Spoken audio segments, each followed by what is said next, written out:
I'm not saying anything interesting this week. So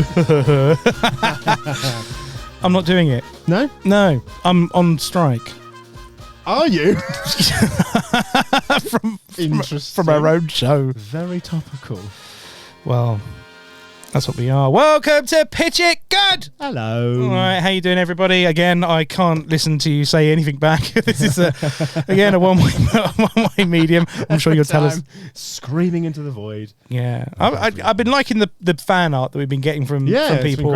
It's been great. It's been really fun. Yeah, so I'm loving the posters. So please send more of them. Yeah, please send more because they are fun, yeah. And we know that people are listening.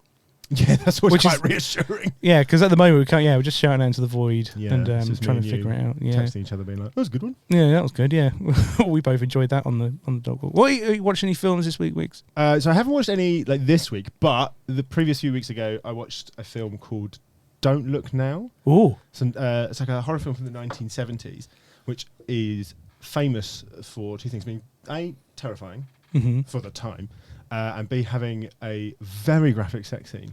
Oh, wow. So going into this film, I was like, right, here we go. Let's get ready. Both of those things were probably big in the 70s, and I was left bitterly disappointed. If you want to watch Donald Sutherland wrestle a woman naked in bed, then you can watch this film. But other than that, no. No. I'm sure it was brilliant at the time. Okay, but now it's not aged well. I don't know. It didn't win me over. Okay, well, fair enough. Yeah. They can't all be winners. I really should say nice things about films. I feel like I'm really negative, but every time I talk about a film, I always just talk about what I didn't like about it. But I'm super easy to please. Oh, yeah, well. Like a puppy. like a puppy. Yeah. I watched Silence of the Lambs. Amazing. I picked up it. Actually, I watched it for a good reason as well. There's a really good comedic troupe. A band of people, comedy group, comedy group called Dream Gun, who do these. They rewrite the scripts and read them out. And went to see their reading of Silence of the Lambs. I had to remind myself, and I actually realised I'd never seen the film in its entirety before, and then watched it. And this is how knowledgeable of films and that sort of stuff I am.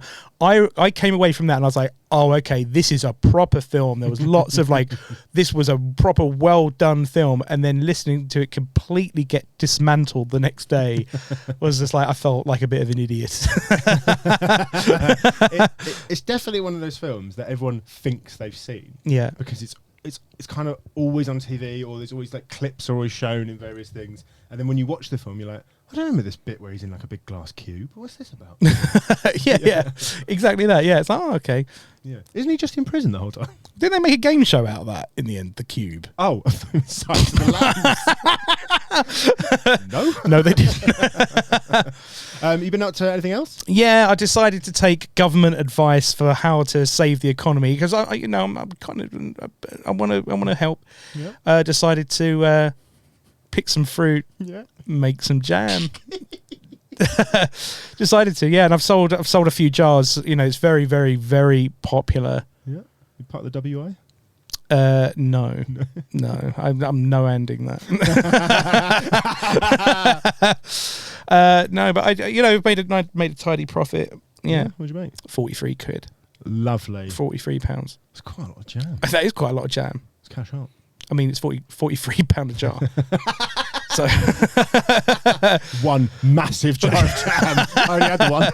So a bucket. Someone's eating jam for a long time. Oh no, it's just me and a Winnie the Pooh. Yeah, grown in a London borough. How do you want to spend it? Well, I think we should do what we do every week, and we should make a movie. It's movie time. It is movie. We said last week we would never say movie again.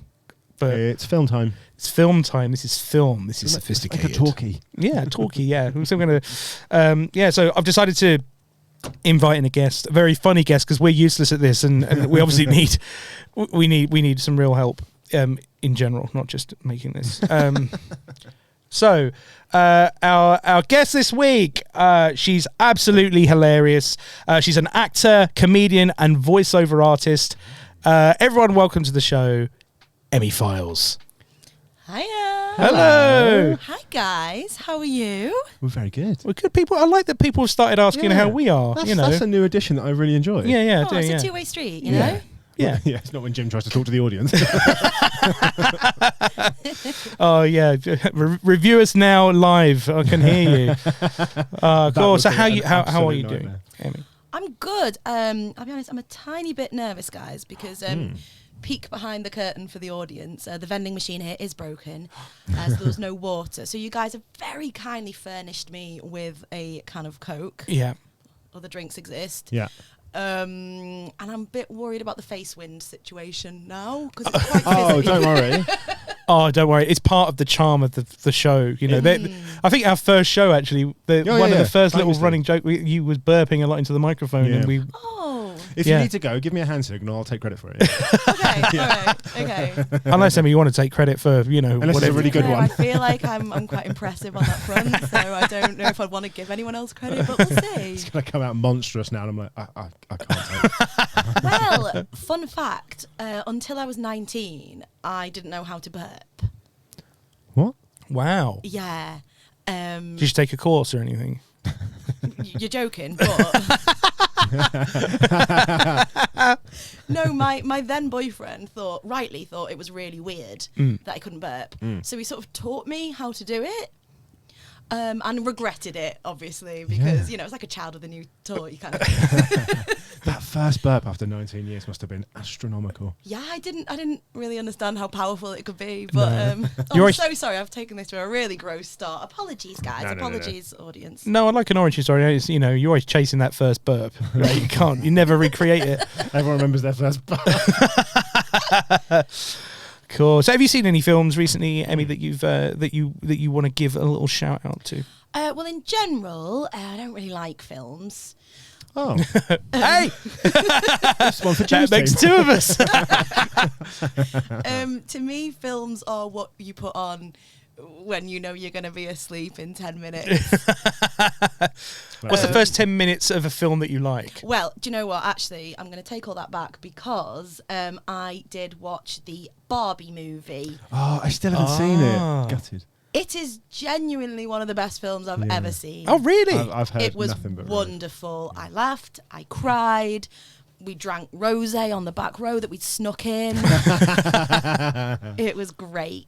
Loved it. Excellent. I think it's actually my top 3 films. Oh, excellent. Top 3 films, Barbie. Yeah. Well, we've got to watch it, Paul. Yeah. Oh, we should do a little watch it together. Yeah. Let's do it. We'll sneak some rosé around to my house, which is how we usually meet up anyway.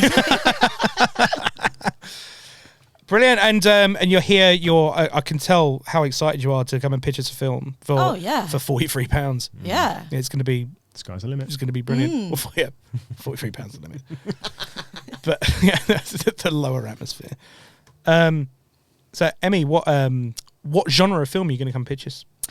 Well, as you've sort of mentioned already, I do come from an acting background, which I guess does make it weird that I don't like films, but exclusively dramas. I think there have not been enough great British musicals.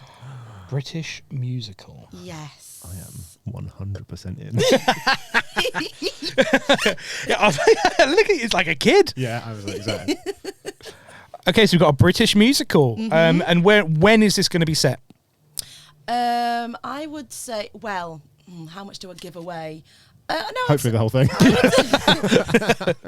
Okay, I would say it would be set about 7 years ago. Oh, okay. Yes. I don't know what year that was. I'm just thinking at the time that the thing that it's about was sort of at its peak, possibly. Okay. Oh, right, okay. Do you want me to say? Yeah.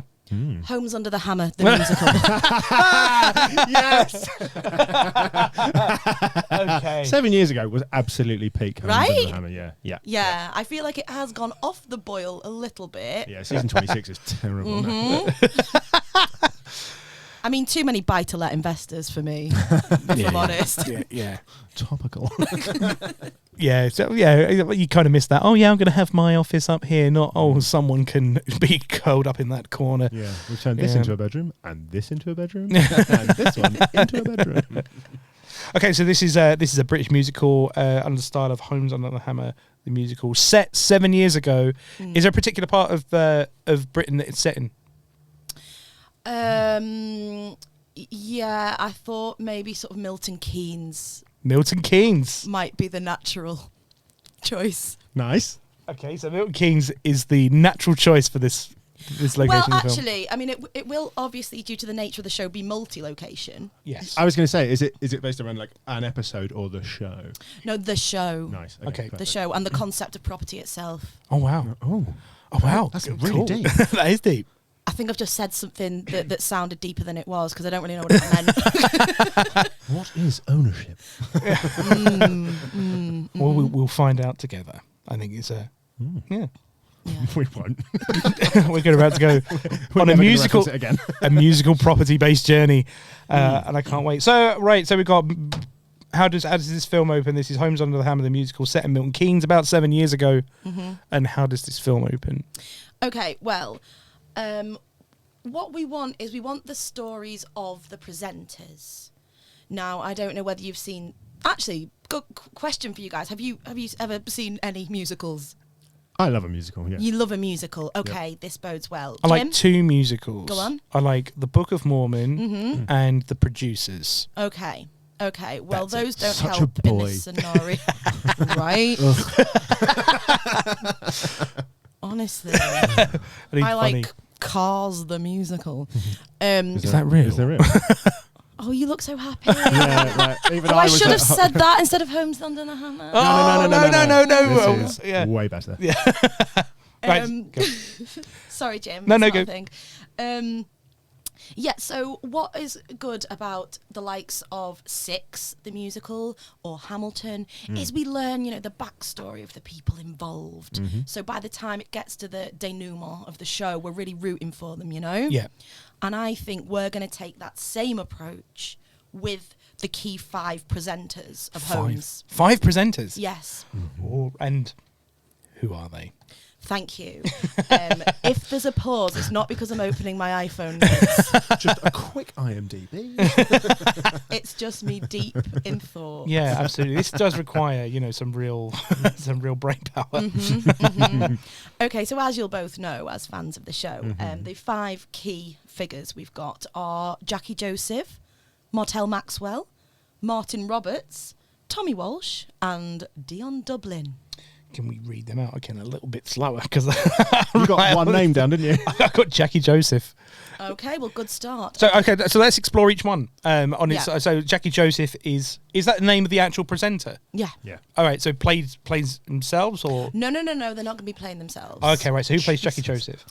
Well, I mean, don't let this make you think that I've not been preparing for this for a long time. But I saw Susan McComber on Taskmaster last night, and I thought, she's great. She can do anything. So I really think she could bring some life and some gravitas to the role of... Isn't she losing Taskmaster? Oh, I only watched the first episode. Is she Oh no! Oh, spoilers. Oh, spoiler alert. I only watched episode 1. It's not finished. You might turn it around. Go on, Susan. We're rooting for you. Oh, man. Susan McComber is Jackie Joseph. Who's the second character? Martell Maxwell. Martell Maxwell. Which does sound like a fake name, doesn't it? Oh, 100. There's no way that's her name. has to be a stage name. Yeah. Anyway, What do you reckon her real name is? Ben. Ben Maxwell. Yeah. That's even better. And also, there's a Maxwell House, and it's a property show. Yeah. Right. So no, I'm sorry, that's not on. So what is and who plays Martin Maxwell? Martell. Martell. Martell. That's what I actually read, and I was like, no, I've written that down wrong. I said Martin. Martell. Martell. Martell Maxwell. Who plays him? Your friend of mine, Jane McDonald. Perfect for a musical. To my knowledge, she hasn't had any leads in films. Am I correct about that? I'm not sure. I think you're right. I think it's a safe bet. But she She's an incredible does singer. host a show where she gets to go off around the world, and at the end of it, have you seen this? No. She sort Seen it of. advertised, Oh yeah. my god, it's brilliant! It's so funny.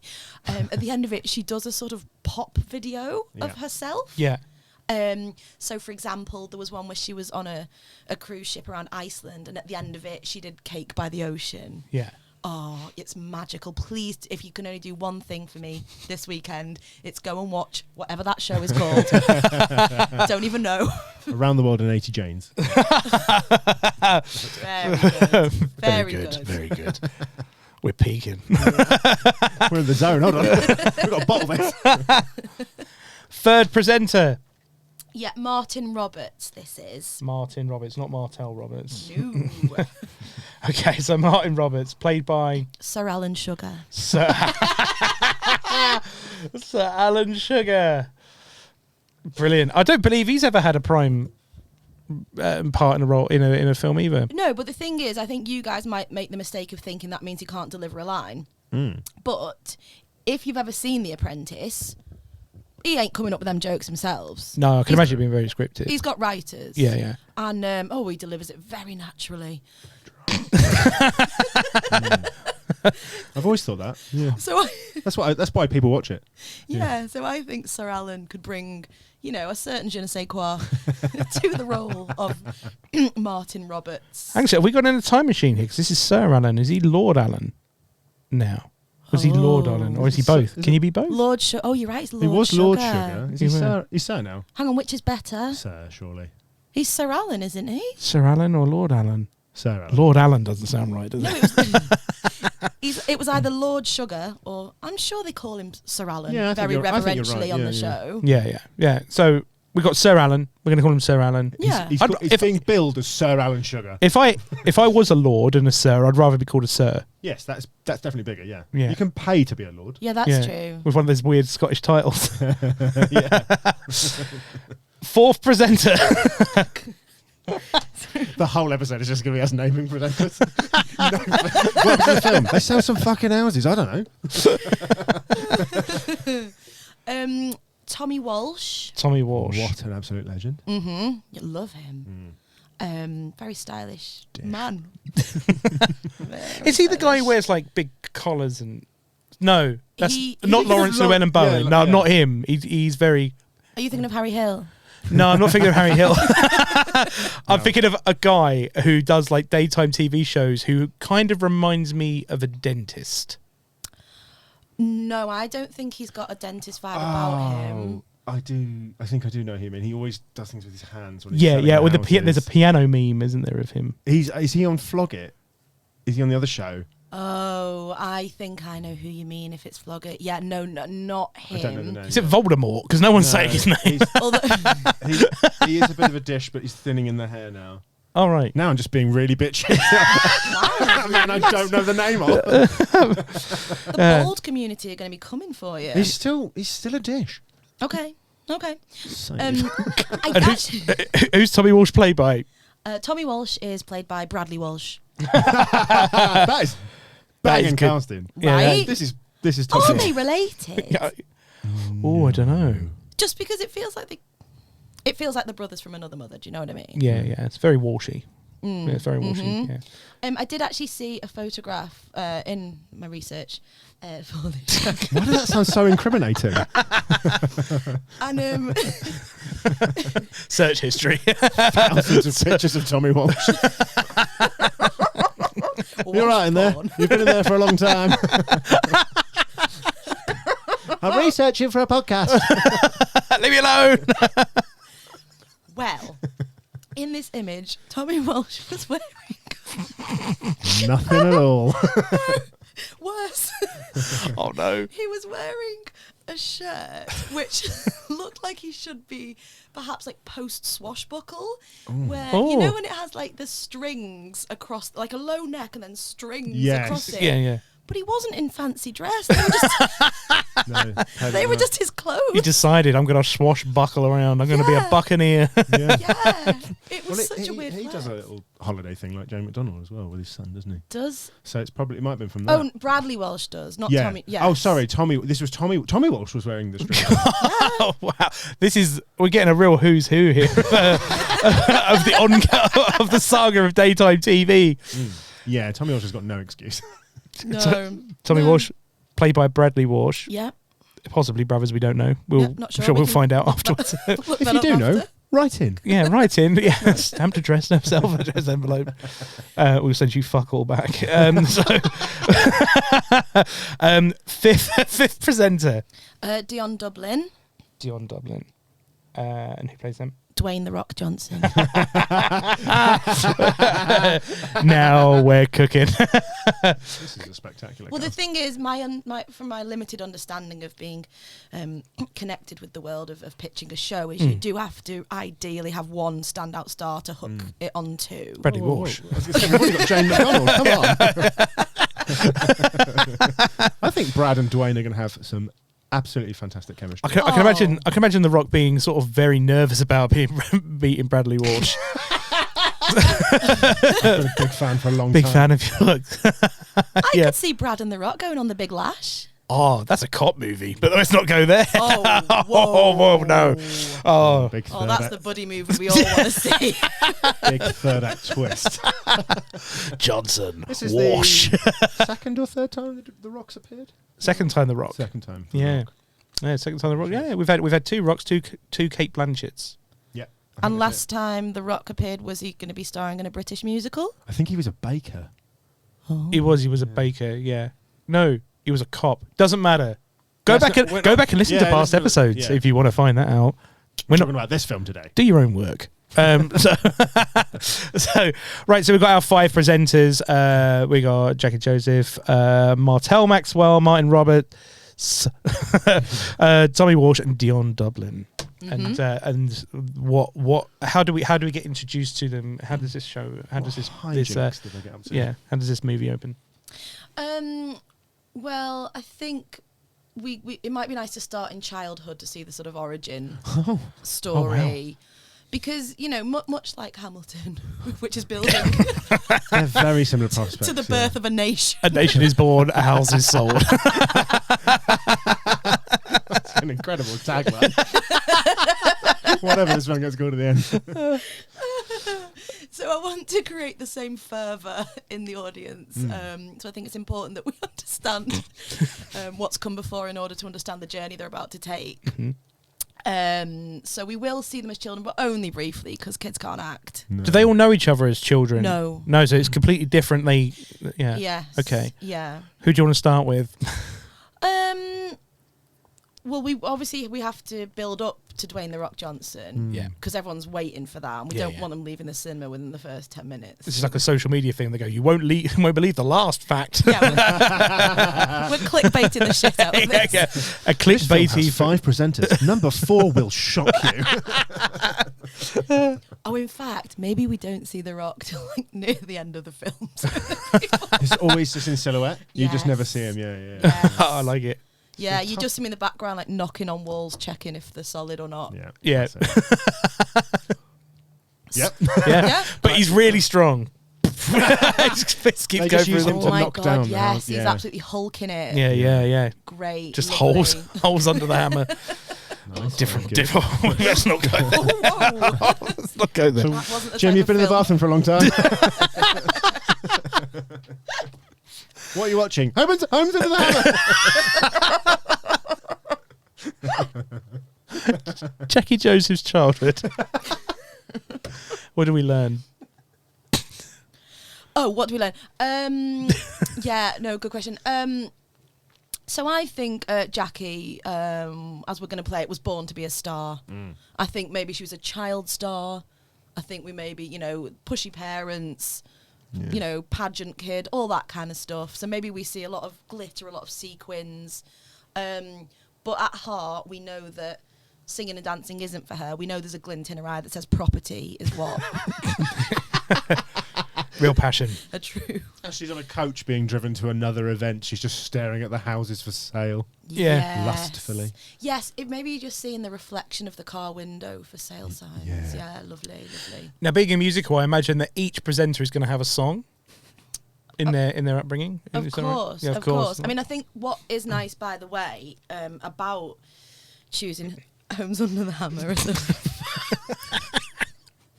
as a format for a musical This is a sensible film. Yeah. is It's that high art.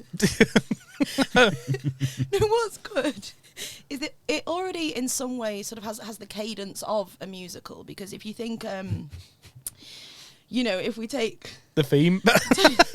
if we take Beauty and the Beast, for example. Have you seen that? Yeah. Yeah, okay. The Disney one, no, they're both Disney. The They're both cartoons Disney, or the other one. But there's a cartoon or there's the one with the shit acting. Yeah. Yeah. But you know when a song is coming, right? Because it'll be like, Swell. oh, it's really shit being in this village when I'm better than everyone else. Little town, it's a quiet village. And you're like, oh, I know there's a song about to come. Yeah. But Holmes does the exact same thing. Have you ever played the Holmes Under the Hammer game? No. Oh, guys, you're missing a treat. So basically, much like a musical, it sets it up. So you might have Martell, for example, saying, well, Derek and Joan have got a lot of work to do upstairs and down. And then it'll come, let me lick you up and down. This is the game. This is the game. But honestly, you can watch it. Actually, do you know what? Now that I think about it, I don't know if they do that on the new episodes, which makes me think that the budget has gone through the floor. Maybe they can't afford the tracks anymore. Because I don't think they do it so much now, but they used to. 7 years ago when it was at its peak. Yeah. Yeah. Now just let it go to shit. Yeah. Throwing out musical cues left, right, and centre. Yeah. So you can go back and watch the classic eps and play the game for golden yourself. You will be able to guess what song is coming 9 times out of 10, I would say. Oh, so what? So we got. So are we going to have Jackie Joseph another Levels Let Me Lick You Up and Down as one of our songs, or is it all original pieces? I think because what I, worryingly predict is you might in a second ask me to sort of write the song. What I think we'll do. There's a strong chance that'll happen. Yes. I've sensed that coming. So it will be sort of a jukebox musical because everyone loves those. But we will rewrite the lyrics so that it's both cliche and clunky. Is that Let Me Fix You Up and Down? Yeah. Yeah. Oh, beautiful. Thank you very much. Lovely. Because I think it's quite nice when people write songs, but it doesn't quite scan. Yeah. I'm a big fan of that. Yeah. Or they miss a rime. Oh, that's jarring. Yes, you don't want very that. jarring. Yeah, but we're gonna have a lot of that. That's what we want to do. We want to jar the audience. Yeah, well, keep them on their toes. I think we want to think of this as a more sort of Brechtian piece rather than just a classic musical. So we're doing something different with it. We're not. For the benefit of Jim, what does Brechtian mean? Stop doing this. Jim, the fucking idiot, doesn't know what that means. No, I obviously know what that means. But for Jim and maybe some of our audience, what does it mean? Oh, I was hoping you wouldn't ask me that. I did it in drama school. It was ages ago. Anyway, moving on. It's a very specific technique of theatre where you explain to the audience what's happening rather than trying to engage them emotionally. It's a whole thing. We have to do that a lot with this show. we have to explain the jokes. No, you see, it is funny. You just don't get it. That's not leaving us bad reviews. Okay, right. So we've got Jackie Joseph. We're delving into. Is it her childhood? Yes. Yes. Okay. And diving into a child. She's a child star with dreams of property. Yes. Yeah. So she's the opposite. Like she's she's not like in property in her dreams of a child. No. Okay. You see her like she when she's very small, she actually has a pet brick on a lead. Oh. What's the pet brick's name? Jeff. Jeff. Oh. Jeff. Is it JEFF or JEFF? JEFF. It's important. No, it is. I need to know how formal this pet relationship is. Mr. Jeff to you. Mr. Jeff. Oh, wow. Yeah. Wow, I feel suddenly inadequate around this brick. I've never been jealous of a brick. Yeah. Okay, so she's a pet brick called Mr. Jeff, who she takes around all of her child star gigs, but secretly longing for property. Yeah, and as you can imagine, she is ostracised by the other pageant kids because of the brick on the lead. Quite warranted, if I'm honest. Yeah. Okay, so she's bullied there. Okay, yeah, because we've got that, add some pain into the mix. We've got a real depth of character. Yeah. And what happens next? Well, we are going to just smash cut to the future where she's an adult because, you know, this isn't about deep emotional development. This is just... It's about house development. Portfolio development. Exactly. Property development, not people development. That's what we're going for. Yeah. Mm-hmm. So I'm not even gonna. This is classic derail. I was like, the pit is house property development. Are the houses characters? That's what I want to know. Oh, maybe they're the sixth character in the show. Oh wow! So the sixth character is all the houses. Yeah. Oh wow. Yeah, well, you know, like with Sex and the City, and they always say that New York is the fifth character. Yeah. I mean, I don't think that's true, but for the sake of argument, we will say that houses are the sixth concept of property. character. The terrace streets of Britain. Of Milton Keynes. Of Milton Who Keynes. are they paid by? All 30 million houses in the UK. Jeff. Maybe he's part of one of those houses. Anyway, Maybe- so right. I was gonna say maybe that could be a little thing. You know, it's too late at the end. I'll bring it up later. Oh, you're gonna sit on that, are you? No. It's a nice idea, but to do it now, we'll just spoil it. So Oh wow. I'm going to do a little teaser hook for this whole episode. Some restraint. Wow. Okay, right. So we switch to it's an adult. You know, Jackie Joseph is now an adult Yes. after a bullying childhood. Yeah, so I think we should see her going to the audition for Holmes. Okay. And what happens? What happens in the audition? Is it a successful audition? Is she nervous? Is she? She's very nervous because you've got to bear in mind, guys, this is what her life has been building up to. This isn't just a presenting job to her. And the thing is, her nerves get the better of her because she's almost worked too hard in preparation, much like me before this podcast. Couldn't quite say that with a straight face, could you? You know, she's really built it up. She's got a whole folder full of those, you know, estate agent brochures. She's had the word Foxtons tattooed.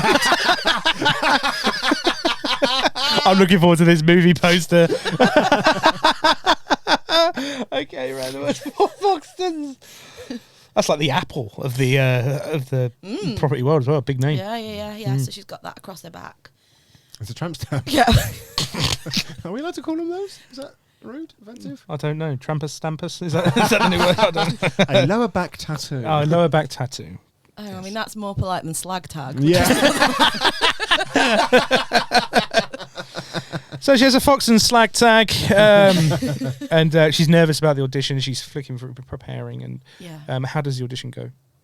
Not well. Oh no. She forgets how to speak, which It's just happened to you.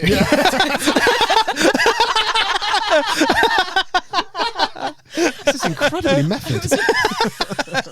I told you guys I'm a trained actor. I was just really embodying the audition. Yeah, I can feel of, it. Yeah.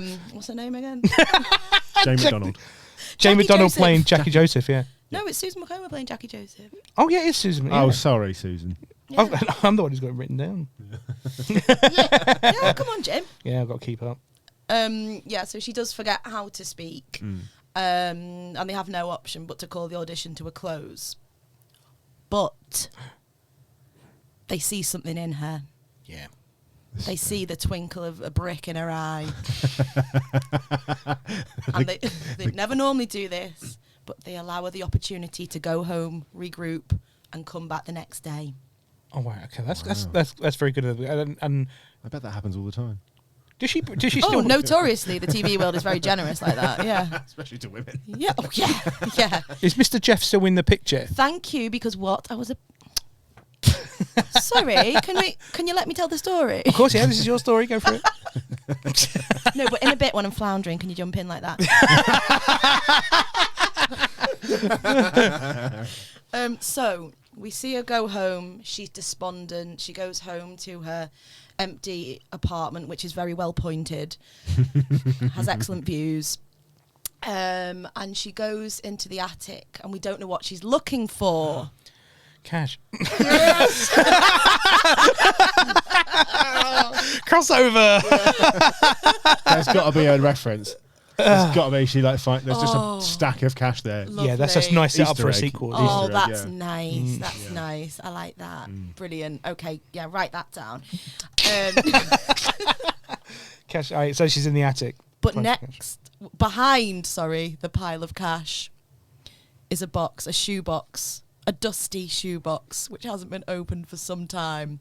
Right. Which she opens, and yes, you've guessed it, Mr. Jeff the Brick is in the shoebox. Oh wow, unfed. Is he looking old now? Has he got grey hair? Oh, he's decrepit. He's a breeze brock.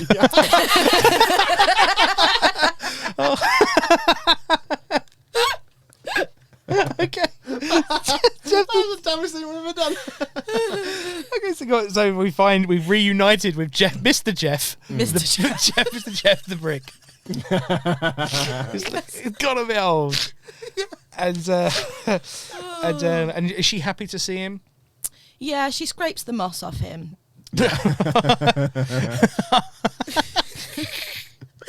And then, we just see a glow come across her face. Aww. And we know in that moment she's going to nail the audition. Yeah. This feels like a song coming, right? Yes, Yeah. the song is Jeff the Brick. Jeff the Brick. But to the tune of Mac the Knife. Return of the Brick.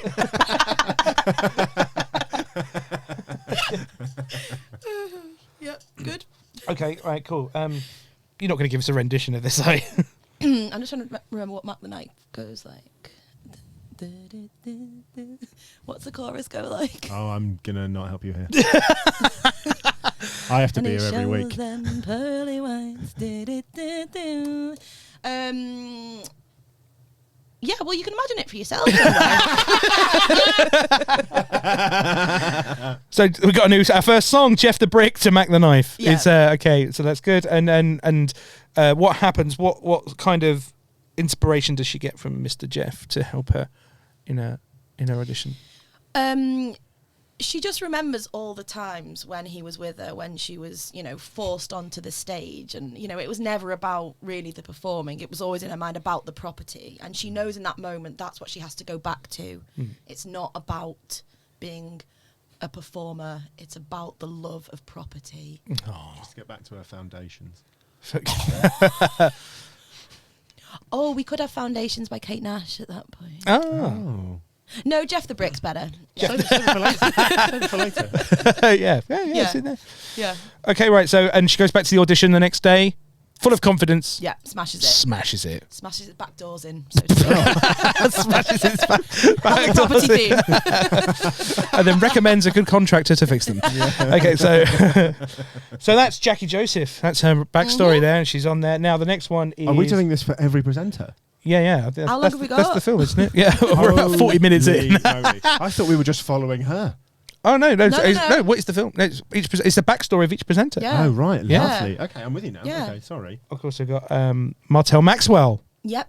who played by Jay McDonnell. Yes. And let's hear about their backstory. Well, unusually, Jay McDonald is going to play the child version as well. Now, we have a time machine. Is this a child Jay McDonald? Or is it I don't think it is. Is it just No, just... like a Lord of the Rings style where we film her sort of I've further not seen back? it. Okay. Is it good? They just did some forced perspective stuff to make the normal looking people look like little people. Oh, I don't like wizards and stuff. It's one of the only films I have seen. I don't like wizards and stuff either. Oh, but it's ages, isn't it? Yeah, it is. Oh, it Yeah, takes a long yeah, time. it is a long time. It's a good day you need. It's not a good day. It's a shit day. It's a day. Something to do the hoovering too. How big is your house? Oh, this is I've got podcast money. I've got budgets of 40 quid here for each film.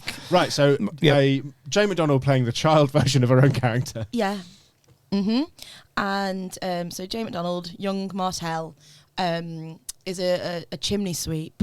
Oh. Popular career in the 19. How old? So Jay McDonald is about... Sorry, no. Martell Maxwell is about... I'm going to guess early 40s. I don't want to... I'd never want to guess a woman's age. It's also about a 70s chimney sweep. Yeah. Modern. No, in my head she was sort of dressed in Victorian garb, but If it I doesn't have needed to be real. if I needed a chimney sweep, I would. If one advertised as coming in Victorian garb, then I'd absolutely hire them. You don't know, Jim. There might be a point in the story where they go through a time travelling chimney, and that's how they come into the modern age. Let her tell the story. Well, let's put that in. If she wants to have a young Jane MacDonald in the 1940s as a chimney sweep, and somehow get to modern day 7 years ago, homed under the hammer, we can find a way. Oh, we got the budget. I think through the magic of film, you can do whatever you want, really. You can't. You shouldn't, but we do. Also, you've just said if they advertised that they were going to be in Victorian garb, that would be like a real tick in the box for you. But if they said, I'm in Victorian garb and I'm Jane MacDonald, I mean, Smash hit. come on. Yeah, it's a no-brainer. It's a great business idea, which I'm sure Lord Sugar will be very appreciative of in a bit. Okay, so are we going down the arc of the magical chimney, or are we? Yeah, why not? Okay, right. So we've got Jane MacDonald is playing a child version of she's an adult, but she's playing a child version of Martel Maxwell, who is a chimney sweep and is transported to and from the future from a magical chimney. Yeah. Okay. Yeah. That's pretty plausible. Now, seeing as how we've already mentioned Freak Me by Another Level, I think for this, we're going to have Sweep Me, Baby. Let me sweep you up and down. Nice. Okay, Sweep Me. Okay, that's very good. second song. Yeah. That's good. I Yeah. enjoyed that. Yeah. Yeah. And I think in Jane's hand, she'll do a really good job of it. Yeah. She's got to say If that. I know how she treated Cake by the Ocean, I've got confidence. Okay. Deeply erotic scene, I imagine. Yeah. So how Also comfortably so. Yes. how does Martel Maxwell get into property then? Obviously via the chimney, but I'm talking like expert. in the business of property. Well, Dreaming of property, or something they fell into this chimney. One of these days, I'm going to make one of these. well, exactly. Who better to go into property than someone who has come literally from inside property? Like, yeah, of course. It just makes perfect sense. So natural talent. Natural In a way. talent. Yeah, it makes perfect sense. It's quite a ballsy thing to claim in the interview. Why should you be on the show? I've been in a chimney. Yeah, hired. Have you guys been in a chimney? No. I put my arm in one. Come on, mate. We can all put our arm in a chimney. Neither of us could fit in a chimney.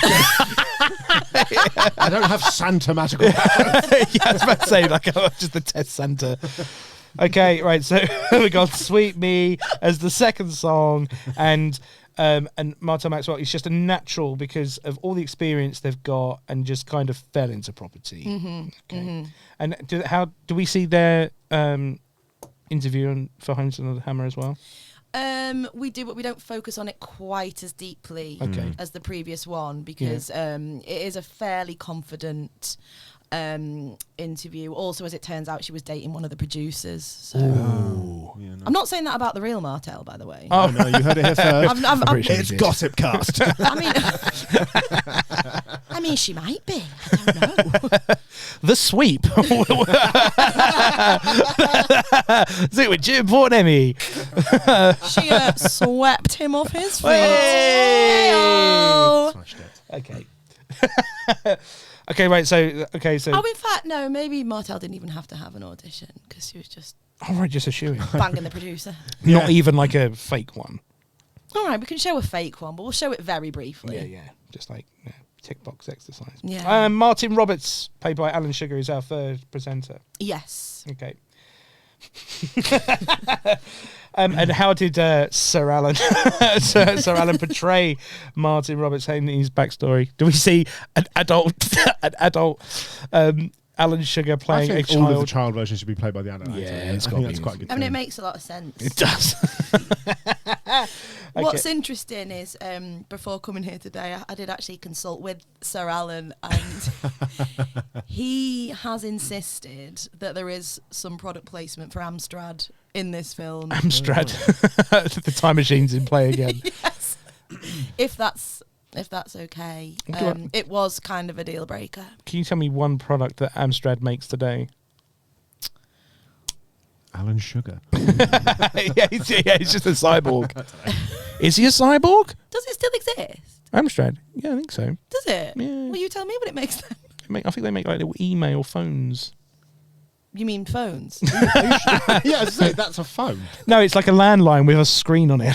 That sounds shit. buys that? Shit. What's the point in that? Old people. Oh, is it like you know the Betterware catalogue comes free with the newspaper? Yeah. And it's got things like an extra long shoehorn. Have you seen this? It's brilliant. Yeah, Or they've yeah, got, they also have, you know that Things thing? to help you open tins. Or tin openers. But they've also got that thing where it's just one big slipper. Oh, yeah. Yeah. One big slipper being the next song in our musical. Yes. Get it in There we there. go. So we've What would got that be One to the big tune of? slipper. yeah. What would one big slipper? I'm just trying to think of something with 4 Wop. syllables in the title. Could be an original piece. Okay. Maybe Sir Alan would insist on an original piece, would, yeah, actually. Yeah. And the team who write his jokes for The Apprentice have to also write his songs, and they will slip in some product placement. Okay. Yeah. Fair enough. For Amstrad, the Amstrad emailer. I had an Amstrad computer when I was a little kid, I Oh, think. did you? Was it any good? Well, it was a long time ago. He's not actually going to listen. You can totally play it off. I mean, what was good back then, you know? The world was a bit better. The ozone layer. I meant in terms of computing, guys. Keep Yeah. it light. It's a comedy podcast. Yeah. Right, so it's so upsetting when the guest has to remind us. You know you got a show here, lad. Yeah. Okay, right. So One Big Slipper is our third song, sung by Alan Sugar, and it's got lots of Amstrad product placement in there. Yeah. Okay, and how do we get introduced to Martin Roberts? What sort of things going on here with his One Big Slipper? Well, again, because Sir Alan does have some productive control here, he has insisted that Martin, as a child, was also a businessman. Oh, okay. I think the real Sir Alan started. Did he have a fruit stall on a market or something? Yeah, he did. Yeah, it was like he sold apples out the back of a van, not computers. Yeah, Apple Maps. He wishes. yeah, exactly. Yeah. So Martin Roberts, is that his name? I keep having to look these up. Martin Roberts, yeah. Has a fruit stall. He has a fruit stew. Okay. Yeah. What's his best-selling fruit? Does he sell jam? You can make money doing that. Yeah. Oh, everything's falling into place. This is actually the alternate backstory of Alan Sugar, where he started off with the fruit. I made jam, and then Sugar, jam, fruit. Oh my God. No, this is Illuminati stuff. I can't handle it. Whoa. Okay, what's his best-selling fruit? Kumquat. Kumquat. Nice. Yeah, Tough jam. popular in the Really- 70s. Really I don't chewy. think I really know what a kumquat is. No one does. No, I know they look like they should taste sweeter than they do. It's not a real Oh, I fell for this. Are they? They're not the ones that sometimes when you get a Thai meal and they'll have a little one. Oh, that's a persimmon fruit, isn't it? Anyway, enough fruit chat. Doesn't matter. Fruit chat this week. Oh, we're talking kumquats. Are they shit? My apologies. That was very boring. Sorry. No, right. Okay, right. So we've got a best-selling kumquat fruit store. The only selling kumquat. They're all singing One Big Slipper. Yep. And which is about abstracts. I feel like One Big Slipper would be in the style of. Have you seen Oliver? Mm-hmm. Yeah. I feel like it will be in the style of like, who will buy this one? Like that. So I'm talking street urchins dancing down the street, Yeah. people with baskets. We're back in the Victorian era, yeah. Or the East End now. Yeah. I was just picturing Whitechapel. Yeah. Um, One Big people, Slipper. people advertising Rippertors, things like that. Vapes. Vapes. Or does he go back in time? Does he? Fruity vapes. Yeah. Oh. No, we can't have that much time travel. That's silly. Kumquat vapes. There's not enough chimneys for that level of time travel. Okay, right. So and how does Martin Roberts get into property? Well, do you mean into property or into the show? Or both? Both. Both, please. You sounded like a little boy this week. Oh. I'm getting so into this, headbutting the microphone. Yeah. Oh, you're starting on. They can't see me. So they can because hello. Hi there. Okay, right. So how do they get into property and the show? Well, as you know, property is the natural bedfellow of the businessman. Yes. So it is a natural step to go from kumquats to buying up large-scale properties on the London housing market. So by the time he gets to the show, he's already quite a wealthy, established property mogul. Yeah. So he does know his way round. The thing is, what's tricky for the show is he's long since gone past the point of actually actively examining the properties himself. So he has lost touch a little bit with the bricks and mortar. Okay. Nice. As it were. So he's a bit shit for a property show, in a way. And he gets on the show. Yeah, he gets on the show. Just boulders his way on, really. It's not actually his audition. Oh, really? Oh. Just confidence trick. Yeah. Okay. Yeah, Just walks yeah. in and says, "I'm here." Does he go into the audition first and then come out being like, "Oh, I got it, lads. You might as well go home." They've just said, "They said I've got the part. Yes. Sorry, fellas." Yes. And they're like, "Oh, all right, yeah." Mm-hmm. And then he's the only one left in the waiting room. So He's they're put on like, a high vis and just walked in and said, "Oh, I work here," and he didn't. He worked there forever. And they're weirdly chill about it, which is strange. Yeah. And then maybe we have a song as they exit. yeah. Oh, what song would that be? Okay, well, it's got to be something quite sad because they've all just lost quite a top presenting job on the BBC. So something like a ballad. Okay, so who sings group ballads? Westlife. Right. Oh, okay. So you boys seem like you'd know your way around a Westlife album. Yeah. You've seen my tattoos, yeah. Westlife, Westside. What? No.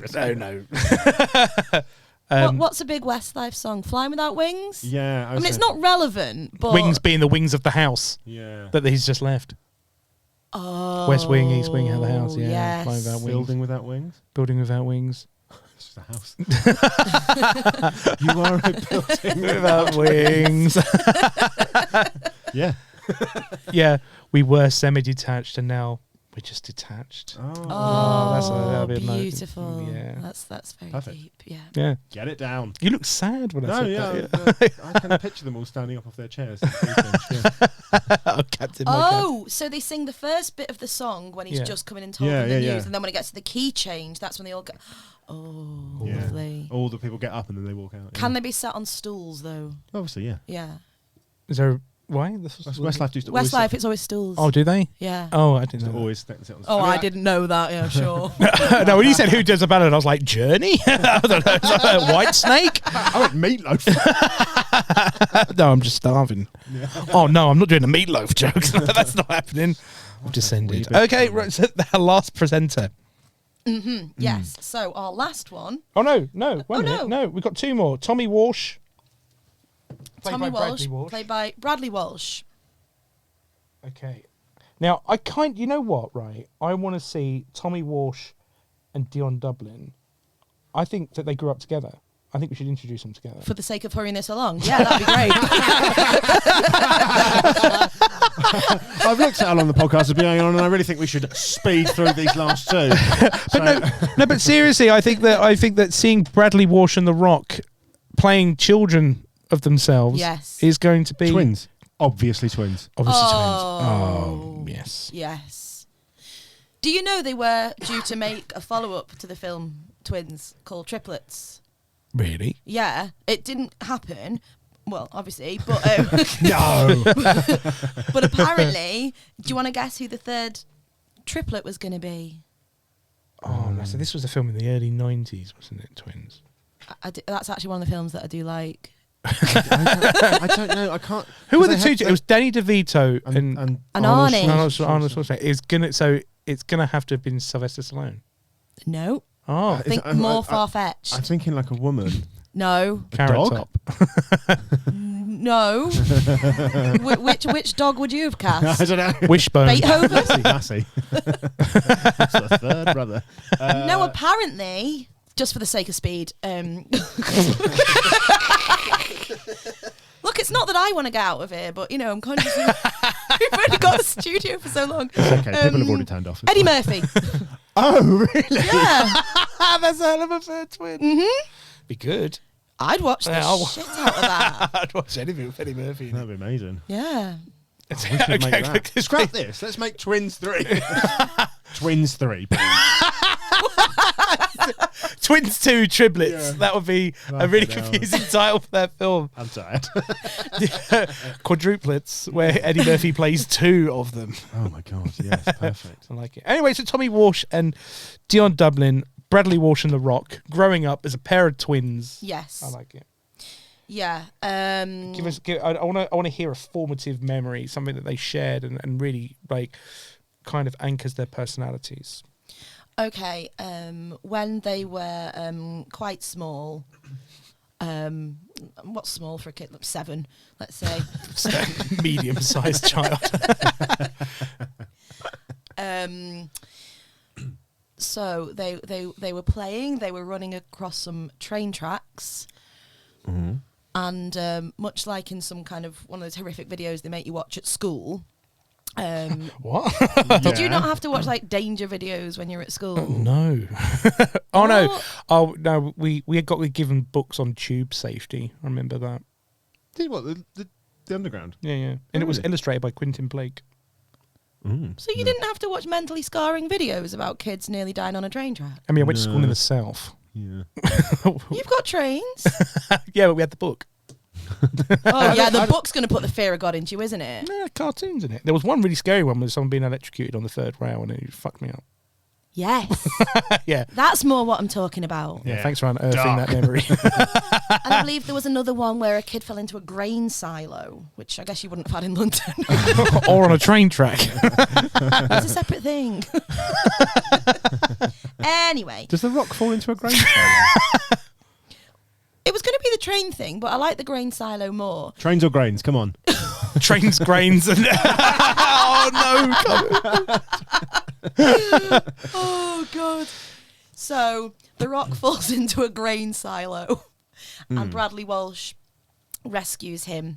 And I imagine that he consumes a lot of carbohydrates, which helps him grow. Yes, he was always the tiny, weedy little one before this happened. Until he consumed. Everyone used to pick on him at school for being such a tiny little dweeb, and then he emerges phoenix-like from the grain silo. 400 million calories in one shot. But he's also strangely muscly.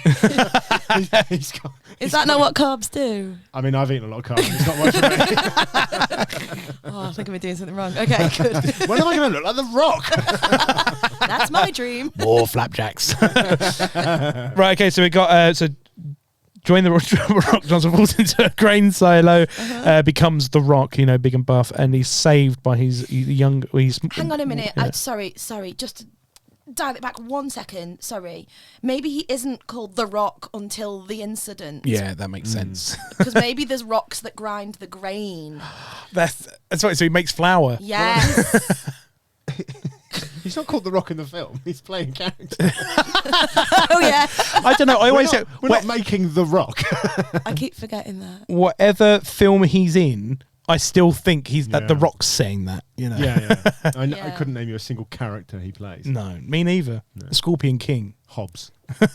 Actually, I can, yeah. Apparently I'm a liar. Okay, right, so we're in the... We've made flour. He's now The Rock.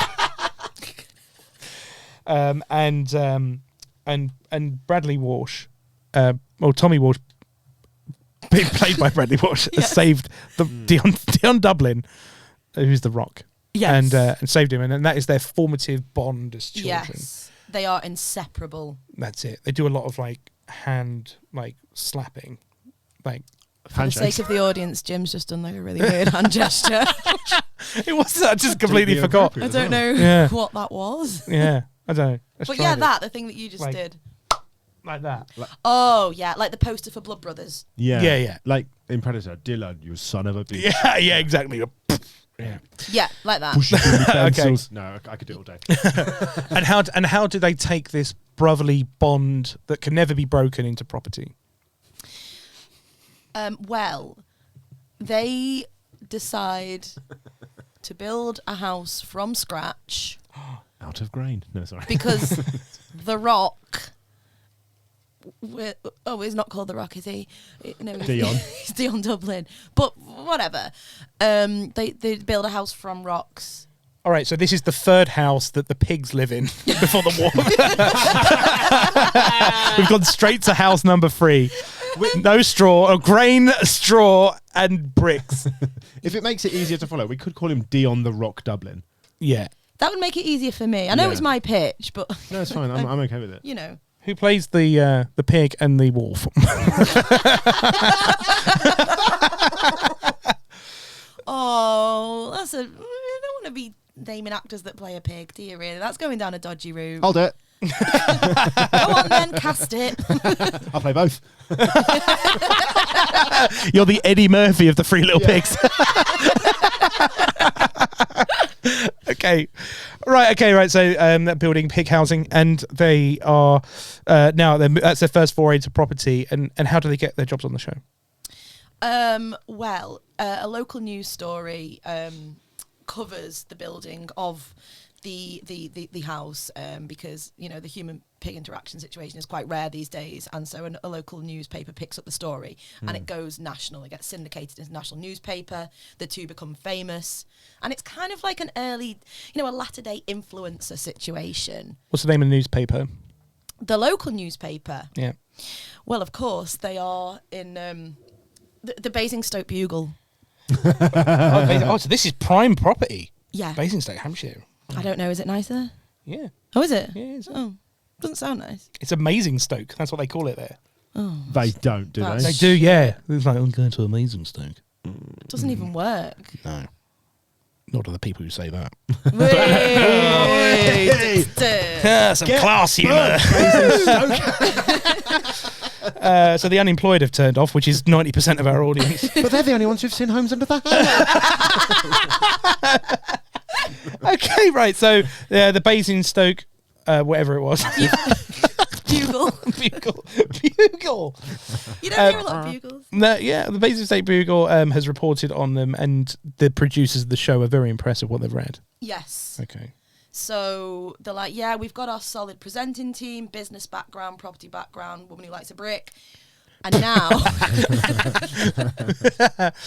they're like, we need to sell it to a current audience. These are a hot story. Yeah. Let's get them on the show. Great. And just gives them the job.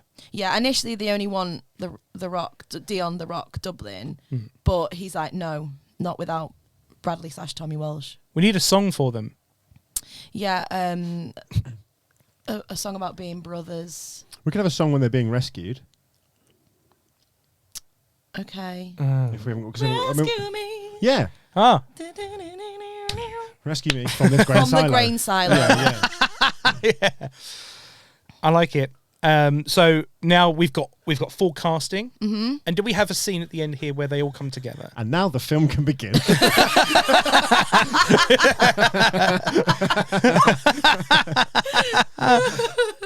So they all meet. Do we have like a moment where they all meet each other for the first time? Yes. They all meet. Tell me about it. An Avengers-esque group meeting. Homes on the end game.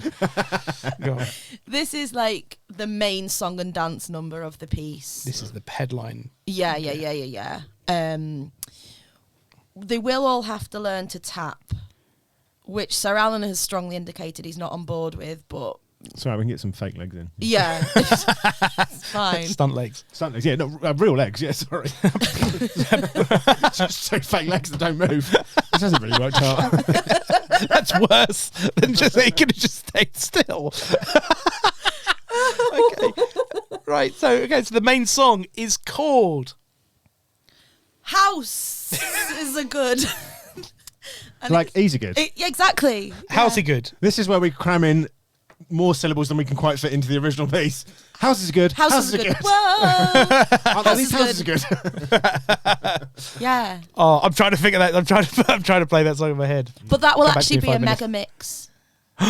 A mega mix. Yeah, because I don't think since the Grease mega mix Oh no, there's been the 5 Megamix, but since then there've been no Megamixes. Yeah, we've been shy on Megamixes recently. Yeah, so I think maybe here should be a Megamix. What's Yeah. a Megamix? Where they take like all the songs. Yeah, they don't play the yeah, whole song, but you get like a lovely sample of each song, Yeah. the best bit, and it's all mashed into one.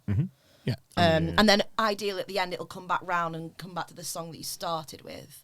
We can have like a little dalliance of all the other songs that have appeared. Exactly, Yeah, exactly. I think there is a word for it in musicals, but I don't remember what it is. So it doesn't matter. Let's I'm make one up. Megamix. Megamix. Yeah. I like it. So there's going to be a Megamix. What's so got House of Good? How's it good? Mm-hmm. What's the second song in the Megamix? It's a free song Megamix. Sorry? It's a free song Megamix. We're only having 3 songs in the Megamix. We can have more if you want. It's not really a Megamix, is it? I think the technical definition of a Megamix is it. 45 Why am I songs. saying this? Why am I making it more difficult for myself? I gave you a lifeline. Yeah, I want 45 Really songs. did. Yeah, that's okay. Okay. You've got to have something by MC Hammer, surely. MC Homes Under the Hammer. Yeah. Can't fix this. Can't flog this. Flog it. The whole of the Kate Nash album, Made of Bricks, Okay. Okay. will be in the Megamix In full. in full. Because then we've got Foundations, which, got a mention before, but Yep. I don't think we found where to slot No, it that's in. perfect, right, Yeah, yeah. so that can go in here.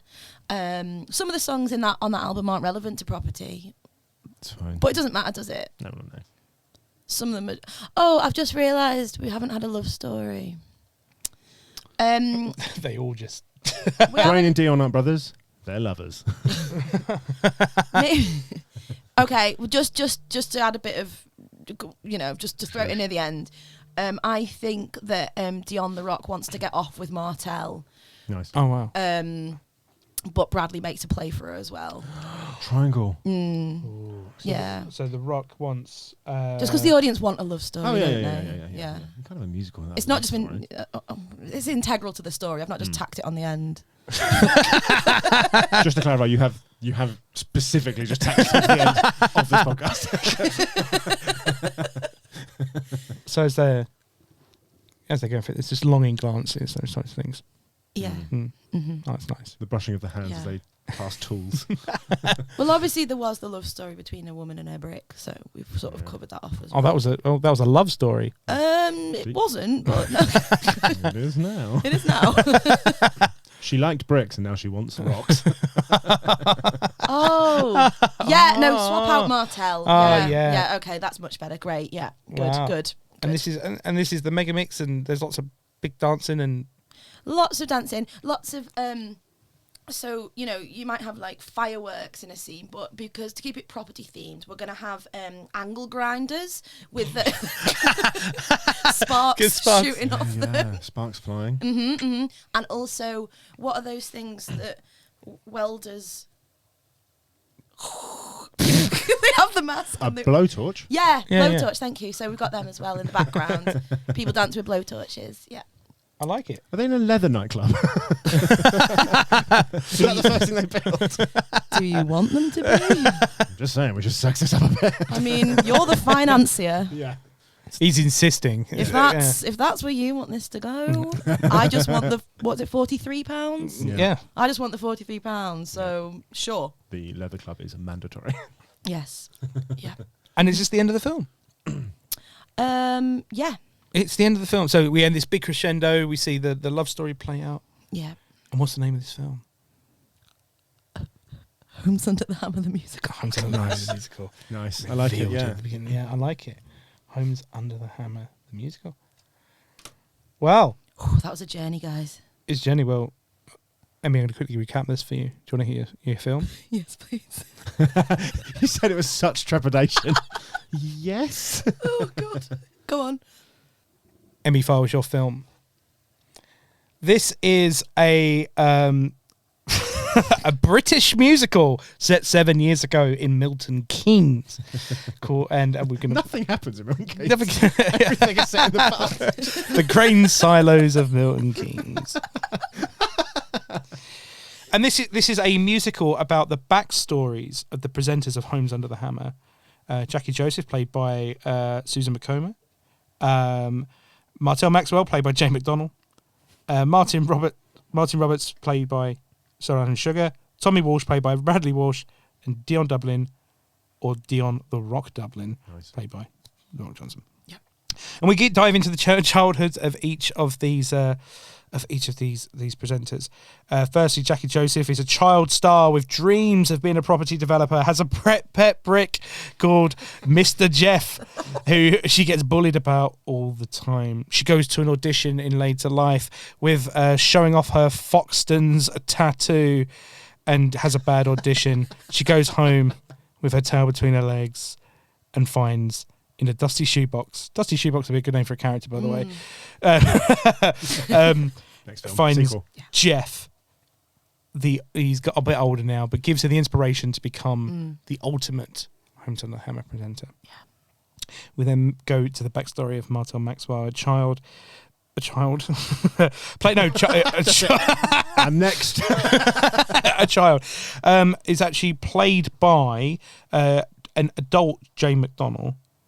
Who? Why do you keep missing the D off the end of her name? Oh right. Oh McDonald. McDonald. Oh McDonald. Oh, I didn't know that. Oh, so Jane McDonald. Thank you. Yeah. Get it right. Show her some respect. We're all about the National detail. treasure, come on. National treasure. Full on Jane Nash McDonald is a chimney sweep.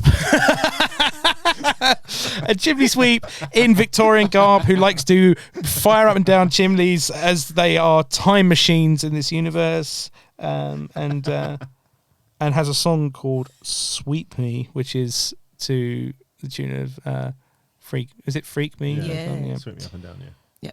We then go to Martin Roberts, played by Alan Sugar. Again, Sir Alan Sugar. Sir Alan Sugar. Show him some respect. Alan Sugar, who we go back to their backstory where they are manning a fruit stall, selling kumquats, and singing this song called "One Big Slipper," which constantly mentions Amstrad products. Forgot about one big.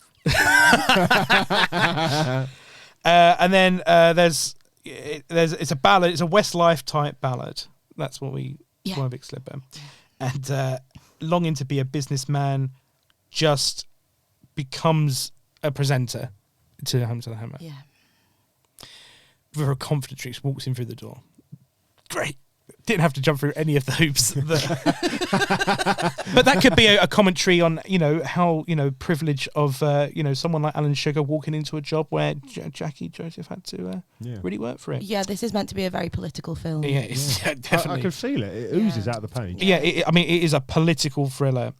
So, twins, Tommy Walsh and Dion Dublin, played by Bradley Walsh and Dwayne The Rock Johnson, are two twin children who are playing around some farm, and Dion Dublin, The Rock, falls into a grain silo, consumes millions of calories and becomes The Rock, and Tommy Walsh saves him. There is, there's lots of flour being made as well, because he's The Rock and grinds the grain. The local paper picks up the story, the Basingstoke Bugle, and they Are there grain silos in Basingstoke? Probably. It's quite a rural area. There are now. See? Did my research. And the producers of Homes Under the Hammer, they are so impressed by this that they just give them the jobs. Yeah. Okay. Yeah. Good. Mm-hmm. All the presenters are now in place. Sorry. Yeah. I was just thinking grainfluencers. They're grainfluencers. That's very good. Yeah, it's nice, isn't it? Yeah. That's good. Yeah. Write that down. We've got to keep this for posthumously. We're going to sell this book one day. You don't want to sell this. No. Exhibit A, if anything. And then, so we've got all of our presenters in place, and then they meet. And they meet in the way that every musical should happen. It's a main song, which is a mega mix. Yeah. How's It Good? Whoa. By the Shaman. Mm-hmm. Shaman. Is it? Shaman? Let's not get bogged down. Referee? I wasn't really listening. I was really zoned out. Nor anyone else. I don't know, which is a mega of MC Hammer can't flog this, can't fix this, and the whole entire the entirety of Kate Nash's album Made of Bricks. Yeah. Okay. At this point, we find out there's been a love story all along between I think I've got here between The Rock and A Hard Place. Martell. Hey. I'm just ending the show He's a now. professional, ladies and gentlemen. And during this, we're seeing this is a big thing. This is people dancing in the aisles with visuals of angle grinders and blowtorches lighting the room. Brilliant. It's a great film. I love it. Yeah. Thank you. It's real. It's Very a real. inspired. Yeah. I thought it was very cohesive. Yeah. That's what I really want. It was important to me that it came across that. Yeah. Well, Emmy, I think you've well earned £43 Yes. for this film. And we're going to make it. I think. Absolutely, I absolutely love it. I love the idea of just all of it. Sold. Oh, Films Under the Hammer. Another better title than what we've got. Yeah. So, Emmy, thank you very much for coming on. It's been an absolute pleasure. Where can we find you on social media? Where can we see your work? So on the socials, I'm at Emmy Fyles on all the things. Fyles is Fyles. So, if you want to slip into my DMs, please do. Oi, oi. You do not want to advertise that to the sort of people that listen to this podcast. Well, actually, I don't know what your audience are like, so The three of them are awful people. I look forward to receiving your messages. And yeah, I'm always gigging all over London, here, there and everywhere, and I'll put it on my socials. So if you do want to stalk me in real life, then I'm leaving myself very open to it. That's the spirit. Yeah.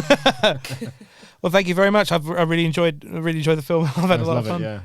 Absolutely brilliant. So thank you very much, everybody. Please like and subscribe. Tell your friends. We want again. The more you listen, the more we'll keep making them. Oh no, we're just gonna keep making them anyway. We don't really care. Yeah. Anything. Fuck you. Yeah. Fuck you all. No, please listen. Cool. Thank you. We'll see you next week. Bye-bye. Yeah, bye bye. Bye.